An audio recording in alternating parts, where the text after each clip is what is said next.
Want to hone your craft as a digital marketer and get expert insights from thought leaders and industry experts? Welcome to the How I Work podcast. I'm your host, Josh Becerra, founder and president of Agurian. Follow us on Twitter at Agurian Tweets or subscribe to our YouTube channel for more great content. Now, here's the episode of the podcast. Hi, everybody. This is Josh Becerra from Agurian. This is episode 9 of How I Work. I'm here with the CMO of SharpSpring, Chip House. Thanks for being here, Chip. Thanks for having me, Josh. Super fun to be here.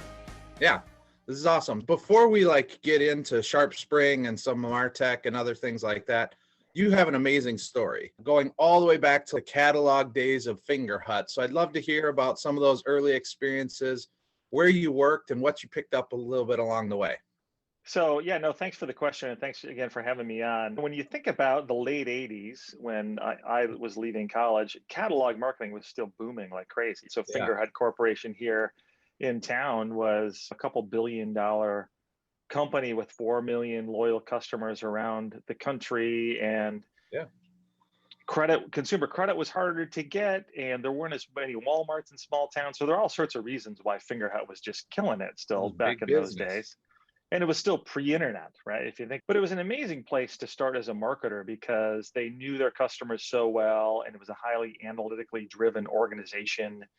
And I showed up and I had a 10 key on my desk and I crunched product level break-even analysis and shared an IBM AT with 10 other people, and ended up moving through that organization, just learning a ton about targeted marketing. And think about the money you're spending when you're targeting audiences and being really cognizant of how you select your audiences for best response, number one, but also so you just didn't burn a bunch of money. The other thing I think I learned a lot was just the value of testing. We tested like crazy everything we did, from the wraps on the catalogs to the incentives to the involvement. We did scratch and sniffs back in those days, all sorts of crazy stuff. But it was a great place to cut my teeth. And I got into digital in 95 there, and I've never looked back from digital. But I'm really glad that I said, hey, this web thing is happening and I'd love to be a part of it. From there, where did you go then? Digital River. So I had stayed at Fingerhut for 9 years, which is much longer than I thought I ever would stay. But that's why you stay. It must have been a good gig. That's why you stay. You're learning a lot. Smart, cool people there. Those people have scattered around the Twin Cities. I'm sure some former Fingerhutters yourself. I think a lot of them ended up going the Digital River route.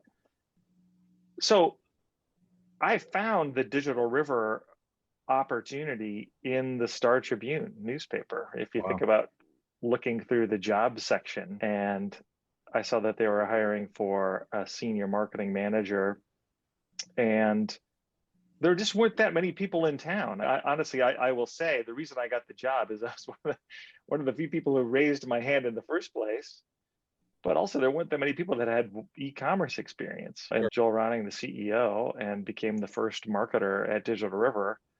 And we were mostly all kids there, if you think about it. It was the wild days and we were all learning and figuring it out. But the great thing about Digital River is my direct market experience mattered. I knew a report should look like. I knew that campaign tracking was really going to be important for everything that we did. And we were able to build that into our platform in the early days.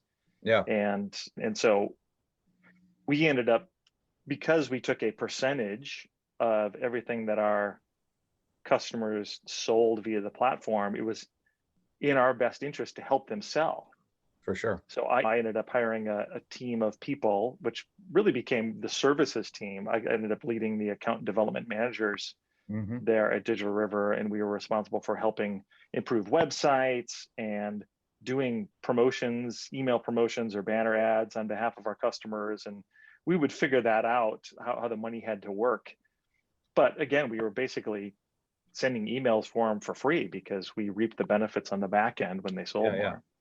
Yeah, I think it's just amazing to hear about when we think about Digital River today and how big it is, and just like the depth and breadth of services and the reach it has and all these things. And for you to be there on the ground floor, I think it's really cool. And it's a platform that has evolved over the ages. I was looking at the Chief MarTech landscape, the thing that they produce that shows like all the different MarTech options that are out there for marketing execs. And like in 2011, there was 150 different logos on that. And today in 2020, they had 8,000 logos. So it's like crazy growth. And I think it's great for marketers because they have a ton of tools at their disposal. But I also think it's like overwhelming for marketers. So since now you're at SharpSpring, which is also a platform, and we'll get into that. You've been with the platforms growing over the years. What are your thoughts about like how this is expanding? What's the best way for marketers to make sense of this ridiculous landscape of MarTech? Yeah, it exploded in the early 2000s. And this slide, for some reason, every year this slide, I've seen it used in presentations. I used it myself in a presentation probably in 2011. Yeah. Maybe it was the Minnesota Interactive Marketing Association or something. That was one of the speeches that I had done. But there's huge opportunity in SaaS, right? And for such a long period of time, getting back to Digital River, I had to go bribe my tech people to send emails via Unix mail. And so in the early 2000s, there wasn't anything for awesome SaaS software for marketers. So it did explode, and it's a huge space. And because it's marketing technology focused at making money, I think that's why there's been lots of room. And also in the past 20 years, I'm not telling any secrets when I say there's obviously been the move towards cloud suites. That's what all the major providers, Salesforce, Adobe, Oracle, right? Everybody's got their cloud. And with that, even though all of that roll up has happened, all these point solutions have continued to, many of them profit. I really wonder when I look at 8,000 here, are they all still in business? Or are some of them just former startups, or are they startups that have made it to 100 team that has a handful of clients, right? Yeah, they're now at 100K AR or something. But nonetheless, it's pervasive. And I think what we're seeing at SharpSpring is we definitely think there's a difference in having a MarTech point solution solve a problem versus having a platform. And we think of ours as a revenue growth platform because we're able to have and enable companies to manage the whole of their customer lifecycle on the platform, right? From the first time a lead sees an ad to the time they come into your platform, into your CRM. Yeah. And then you manage them throughout the life of the lead and multiple touch points and score them and nurture them to become customers and then loyal advocates over time. And you can't do that kind of thing with a point solution. And you certainly can't do it unless you're leveraging heavily APIs and things like that. Yeah. Yeah, I dug around. Those logos are like microscopic now because there's 8,000 of them. So you have to, and luckily they have a feature where you can filter. And so I did some searching and I did find SharpSpring. They have you in the content and experience category with 1,900 other companies. And then there's a category of marketing automation, campaign lead management. And there's 325 other companies in there. Do you feel like they got it right, or what? Besides like marketing automation, campaign and lead management, like what else is SharpSpring bringing as a platform? I'm trying to wrap my brain a little bit around the content and experience category that they have us in. And I don't think I would describe it that way. Agencies, especially, and small businesses, many of them run their businesses on SharpSpring, meaning all marketing activities, all sales. Mm-hmm. And so we're trying to be very different. If you go get a CRM, it doesn't do anything per se other than store people. Maybe it helps you manage your pipeline a little bit. Yeah. If you go get a point solution for social, it's standalone, right? Mm-hmm. Where you're engaging with people. You might be doing social listening and engaging, but it's not backed by a CRM. It's not connected to the life cycle of that lead that you're trying to engage with all of your marketing activities through no matter what channel, and with your sales team as well. And you bolt on like MailChimp for your email, and you guys do all of that combined. You don't need to bolt on the email client and things like that. Exactly. Yeah. Whether it's a chat bot for your site or a landing page that's optimized with our forms, which are progressively profiled because they're tied into the CRM. Yeah.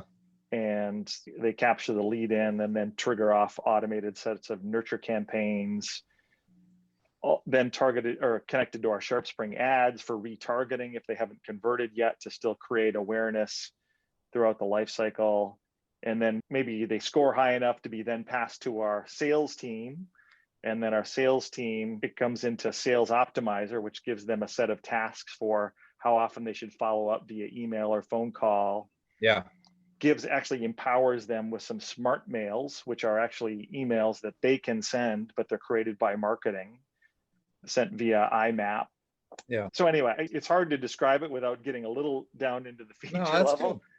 But it indicates what's different about it. I just think for a small, medium-sized business to be able to just have one tool that they can go into and start to really become familiar with, and they can start to grow within that tool, and that everything is available there, so they don't have to be getting all these one-point solutions and 3 different logins, and then does this integrate through API or not, and like all that stuff is just a headache. So I think you guys are really on it and solving a key problem, especially for a certain size business. So with all these other tools in the MarTech landscape, and you guys are doing your embedded pretty heavily in there, are you seeing consolidation or acquisitions? Do you think like some of these major enterprise people are in the business of buying versus building, or do you think it's just going to continue to be like super fragmented? It feels like the acquisitions and consolidations have never slowed down in SaaS. And any SaaS company of size has an M&A team who's out looking and assessing and things like that. Obviously, I don't have any news or anything, but that still exists out there. So yeah. I would expect more consolidation over time. It's why many of those point solutions get into the game in the first place. Right. Their whole business model is built on what's your exit strategy. And one of the optional exit strategies is they get acquired by a bigger SaaS company who's doing some sort of roll up. Yeah, I think I don't know if it's frothy or not with the market and COVID and things like that, but it's certainly still there. Yeah, for sure. So you mentioned COVID. I think you were brought into SharpSpring around the time when COVID started getting frothy, unfortunately. So how, if at all, do you think the pandemic has impacted SharpSpring and your business? Yeah, so I joined in May, which was maybe 60 days after, a little more than 60 days after we all went into lockdown in middle of March. Yep. And my impression of it looking backward was the initial panic, and then some of the realization was setting in for many people that, hey, I still have customers that still need my help. If I'm an agency, I'm still an SMB, I have things to sell online, or I still have a sales team to support with my marketing activities. Mm-hmm. And with that said, I think there have been winners and losers. One of the things, we did this agency acceleration series this fall where we had a number of agency influencers and broader digital marketing influencers. When I think about macro names, we had Rand Fishkin or Seth Godin or Ann Handley. But then we also had people like Drew McClellan and David C. Baker, who are very much focused on helping agencies become more effective and more targeted and not be the cobbler's kids, and really lean into their own branding and messaging and do the work to find what their specific niche is. And so I think there's definitely agencies that have done that have found really what their niche is, and have decided we're going to say a no to all these things that we don't do well. We're going to really specialize here. And those ones I would say have done well, unless maybe their only customers may be United Airlines or something. Yeah, never ideal as an agency to have 90% of your revenue tied up in one customer. Yeah, exactly. So I think there's been some of that. So, but we still see plenty of interest from our main targets. That's great. Cool. You have a great track record in SaaS businesses and in growing companies. So what kind of excites you? What are you looking at doing new or leaning into in 2021 here? I guess there's a couple of things. What's old is new. I think we started testing some direct mail again. Historically, SharpSpring has done some direct mail. It's from my past, certainly, and obviously. When I was at ExactTarget, we used direct mail fairly carefully. We would only use it for our largest enterprise prospects, probably. We wouldn't use it for everybody because we were targeting a very broad set there. But with the pandemic, we were wondering, are people at home or are they at work? What's direct mail going to look like? So we dipped our toe in the water, thinking that especially with some of the agencies that we're trying to work with, there's always somebody going to the office. Yeah, I got to go pick up the check or manage payroll or whatever. And it's been promising, our initial response of it, and which excites me to be able to lean in and create some high touch dialogue with prospects and customers, frankly, that's multi-channel now also in the physical realm. And it seems more differentiating now because the digital noise is, I would say, more heightened even in the past 12 months. And so it's some of those account-based strategies like that where we're partnering closely with the selling team.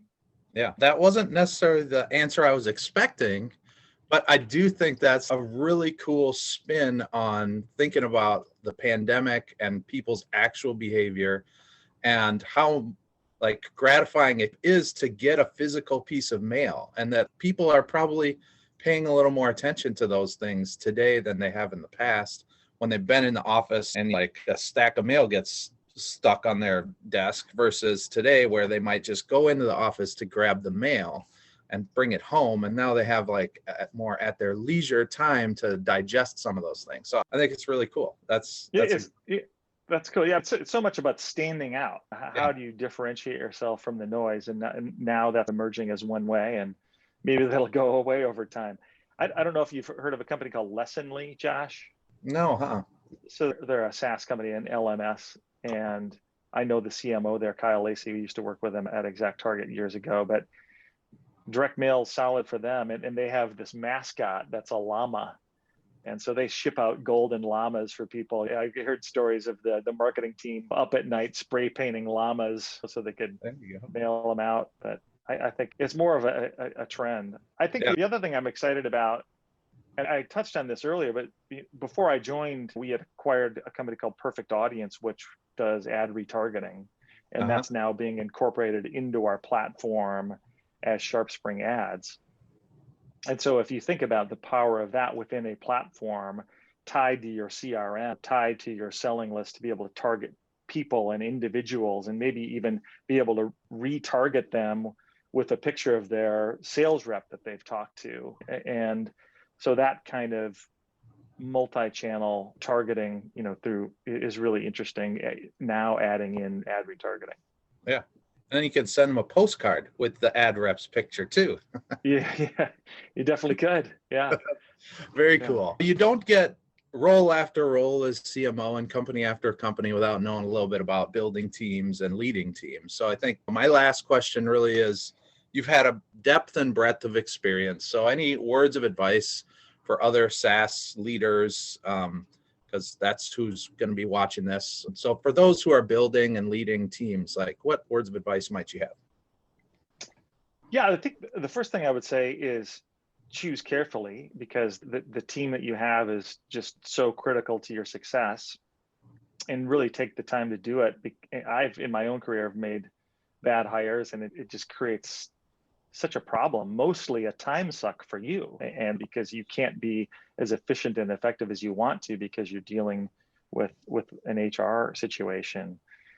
I think the second thing, we learned early on that you should hire for talent, and hire, meaning at Exact Target, we hired smart people, smart young people who are not digital marketers, but you could teach them how to digital market because they were smart, they're curious, they could run a spreadsheet like nobody's business and pivot tables. And so that's another tactic. So I think the third thing is really, don't try to do it all yourself as a leader. When I think about the most effective teams we had, there are A players that I'm just feel like I'm supporting as a servant leader and pointing and realigning where they're heading and together setting goals and strategies and things like that. But you need to know the details as a leader, and then you need to find people that can crush them better than you ever could. So hire people better than yourselves and get out of the way.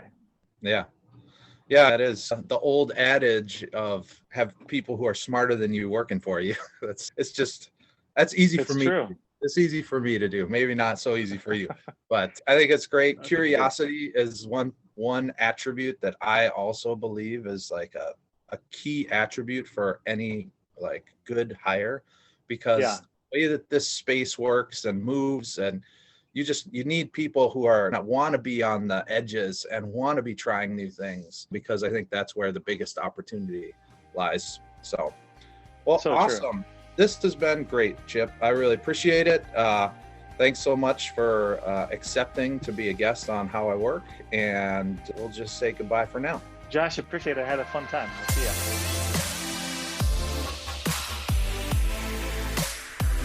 Thank you for listening to the How I Work podcast with Josh Becerra. If you like what you heard, make sure you subscribe.